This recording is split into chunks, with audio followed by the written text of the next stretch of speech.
韩凯，我只要看到你，或者曾经跟我有过关系的任何事、任何人，都会让我想起那天你对我爸爸说的话，以及我爸爸的死。我怕撑不下去，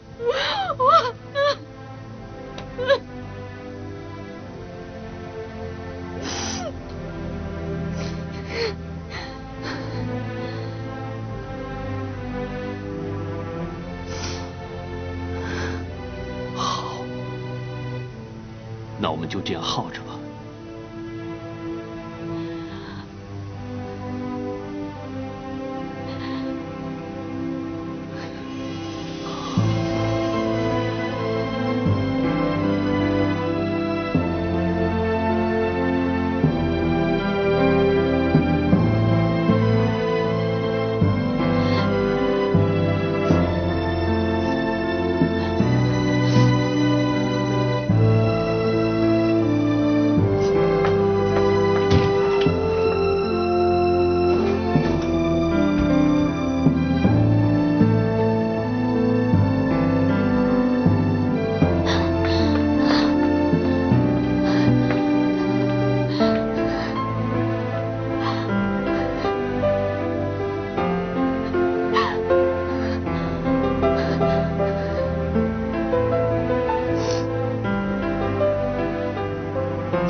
这样对待韩凯，公平吗？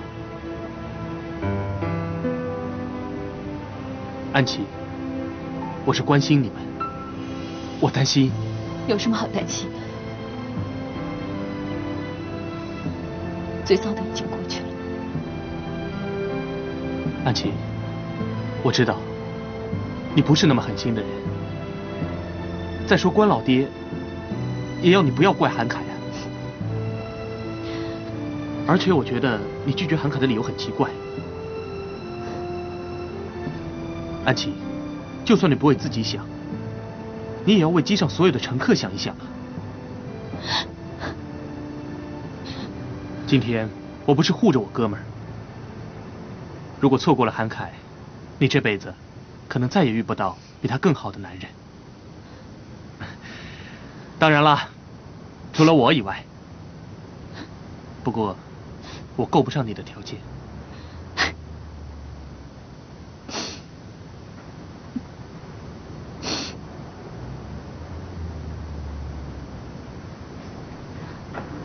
南明，跟你在一起的女人一定很幸福。至于韩凯，我已经决定放弃了。安琪，好男人，你要真的有你说的那么好，送我回家吧，要不然我自己走了。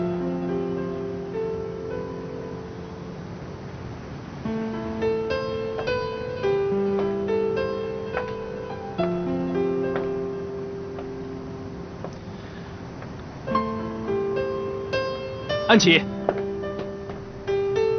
我还是送送你吧，免得误了我好男人的名声。谢谢。